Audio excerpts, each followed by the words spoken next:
2026 നിയമസഭാ ഇലക്ഷന് കേരളത്തിൽ കാണാത്ത വിധത്തിലുള്ള ഒരു തോൽവി CPM-ന് സംഭവിച്ചു. എന്തുകൊണ്ട്? എവിടെ പിഴച്ചു? അതോ ജനത്തിന് പിഴച്ചതോ? നമുക്കൊന്ന് കീറിമുറിച്ച് പരിശോധന നടത്താം. അതിനു മുമ്പ് ഇത് കാണുന്ന പ്രേക്ഷകരോട് ഈ പറയുന്ന കാര്യങ്ങൾ വ്യക്തമായി കേൾക്കുക. കേൾക്കുന്നതിന് മുമ്പേ മുൻവിധി ഉണ്ടാവരുത്. കേട്ട് കഴിഞ്ഞിട്ട് നിഷ്പക്ഷ ബുദ്ധിയിൽ മാത്രം ചിന്തിക്കുക, വിലയിരുത്തുക. ഇനി കാര്യത്തിലേക്ക് വരാം. ആദ്യം മനസ്സിലാക്കേണ്ടത് ഓരോ പാർട്ടിക്കും ഓരോ പാറ്റേൺ ആണ് ഉണ്ടായിരിക്കുക. ആ രീതികൾ കാലത്തിനനുസരിച്ച് മാറ്റം വരുത്തുന്ന രീതികളായിരിക്കണം. കാരണം ഓരോ വർഷവും ആളുകൾ അപ്ഡേറ്റായി മാറിക്കൊണ്ടിരിക്കുകയാണ്. ആളുകളുടെ ചിന്തഗതിയും മാറിക്കൊണ്ടിരിക്കുകയാണ്. അതിനാൽ എന്താണ് ജനങ്ങളുടെ ഇപ്പോഴത്തെ സ്റ്റാറ്റസ് എന്നുള്ളത് നോക്കി വേണം പെരുമാറാൻ. ഈ പറഞ്ഞതിൻ്റെ ഉദാഹരണം നോക്കാം നമുക്ക്. ഒരു UDF നേതാവ് ജനങ്ങളോട് പെരുമാറുന്ന രീതിയല്ല ഒരു LDF നേതാവ് പെരുമാറുന്നത്. അതിൽ മനസ്സിലാക്കേണ്ട പ്രധാന വിഷയം, ഒരു വ്യക്തി വികസനം ഓർത്തുവെക്കുന്നതിനേക്കാൾ അദ്ദേഹത്തിൻ്റെ മനസ്സിൽ അതിനേക്കാൾ വലിയ ഒരു പിക്ചർ, നേതാവിൻ്റെ ആളുകളോടുള്ള സമീപനം അദ്ദേഹത്തിൻ്റെ ഉള്ളിലുണ്ടാകും. ഇത് പുച്ഛിച്ച് തള്ളണ്ട, ഇതൊരു റിയാലിറ്റിയാണ്, പ്രത്യേകിച്ച് സ്ത്രീ മനസ്സിൽ. ഇനി ഈ വിഷയം CPM-ൽ എങ്ങനെയെന്ന് നോക്കാം. ഒന്നാമത്, പിണറായി വിജയൻ്റെ സമീപനം. എത്രയൊക്കെ നമ്മൾ അതിനെ ന്യായീകരിച്ചാലും ആളുകളെ മനസ്സിൽ അയാളൊരു ധാർഷ്ട്യക്കാരൻ തന്നെയാണ്. അത് തിരുത്താൻ പാർട്ടിയോ പിണറായിയോ ശ്രമിച്ചിട്ടില്ല എന്നതാണ് സത്യം. ഇനി അടുത്തത്, ഗോവിന്ദൻ മാഷ്. ഒരു പാർട്ടി സെക്രട്ടറിയുടെ നിലവാരം ജനങ്ങൾ അയാളിൽ കാണുന്നില്ല. കോമാളി രൂപത്തിലുള്ള മറുപടികൾ, എൻ്റേത് മാത്രമാണ് ശരിയെന്നുള്ള പെരുമാറ്റം, ഞാൻ പറഞ്ഞാൽ ആരും എന്തും വിശ്വസിക്കുമെന്നുള്ള ചിന്ത, അങ്ങനെ കുറേയുണ്ട് അദ്ദേഹത്തിൽ. പ്രായത്തിൻ്റെ ആവാമെന്ന് നമുക്ക് വിശ്വസിക്കാം. ഇനി അടുത്ത കാര്യത്തിലേക്ക് വരാം. നേരത്തെ പറഞ്ഞ കാര്യങ്ങൾ ഏറ്റുപിടിക്കുക എന്നല്ലാതെ ഒരണികളും ഇത് മാറ്റാൻ ശ്രമിക്കുന്നില്ല. നേതാവ് വീട്ടിൽ പോയി ചോദിച്ചോളൂ എന്ന് പറയുമ്പോൾ അണികൾ അതാണ് ശരിയെന്ന് ഇടപിടിക്കുന്നു.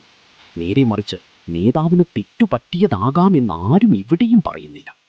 അംഗരക്ഷകൻ പൂച്ചട്ടി കൊണ്ട് തലക്കടിക്കുമ്പോൾ അത് രക്ഷാപ്രവർത്തനമാണെന്ന് നേതാവ് പറയുന്നു, അണികൾ അത് ഏറ്റുപിടിക്കുന്നു. അതും ലോകം ലൈവായ കാര്യം. അതിലൊരു തെറ്റുണ്ട് നേതാവേ എന്ന് നമ്മൾ ആരും പറയുന്നില്ല. ഇനി പാർട്ടിയുടെ തെറ്റുകൾ ആരെങ്കിലും ചൂണ്ടിക്കാണിച്ചാൽ അയാൾക്ക് നേരെ സൈബർ ആക്രമണം തുടക്കം കുറിക്കും. പിന്നീട് അയാൾ ഒരു കുലംകുത്തിയായി മുദ്രകുത്തും. അയാളുടെ ശരികളോ തെറ്റുകളോ നമ്മൾക്ക് കാണാൻ കഴിയുന്നില്ല, കേൾക്കാൻ ശ്രമിക്കുന്നില്ല. ഇനി പാർട്ടിയിൽ ഒരാൾ ഒരു കേസിൽ അകപ്പെട്ടാൽ അയാളെ ഏതറ്റവും സംരക്ഷിക്കുന്ന രീതി, ഇത് ജനങ്ങൾ കാണുന്നു കേൾക്കുന്നു എന്നുള്ളത് നമുക്കറിയാഞ്ഞിട്ടല്ല, ജനങ്ങൾ നമ്മൾ പറയും പോലെ വിശ്വസിച്ചോളും എന്നുള്ള പഴയ ചിന്താഗതി. ഇനി ഇതിൻ്റെ ഉദാഹരണം പറയാം. ഓർമ്മയുണ്ടോ ആ കാഴ്ച? തളിപ്പറമ്പിലെ പോളിംഗ് ബൂത്ത്.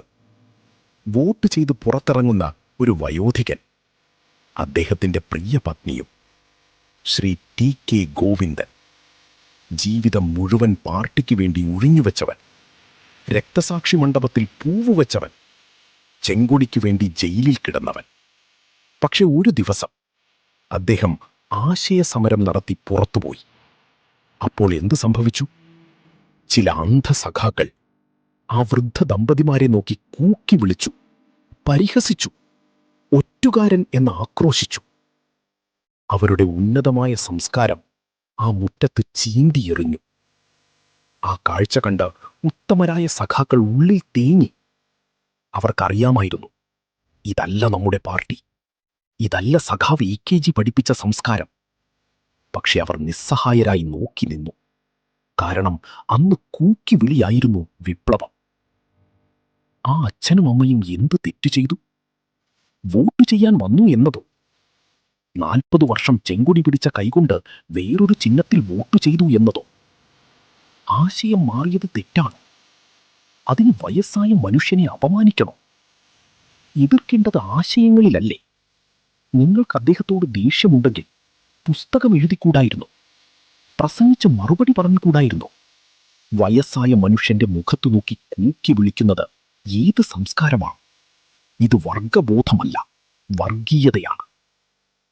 അന്ന് നിസ്സഹായതയോടെ നോക്കി നിന്ന ഉത്തമരായ സഖാക്കൾ അവർ വേണ്ടതു ചെയ്തു.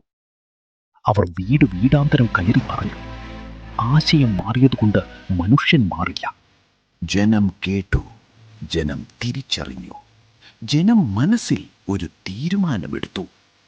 കൂക്കി വിളിച്ചവർ തോറ്റു, കൈയടിച്ചവർ ജയിച്ചു. അഹങ്കാരം തോറ്റു, അനുകമ്പ ജയിച്ചു. ഇതാണ് CPM ഇല്ലാതെ പോയത്.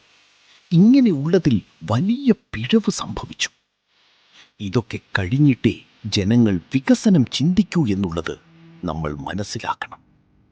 ഇനി കൂടുതൽ പറയാനുള്ളതും, ഇനി ഇതെല്ലാം എങ്ങനെ മറികടക്കാം, പാർട്ടിയെ എങ്ങനെ തിരിച്ചു പിടിക്കാം എന്നുള്ളത് അടുത്ത വീഡിയോയിൽ പറയാം.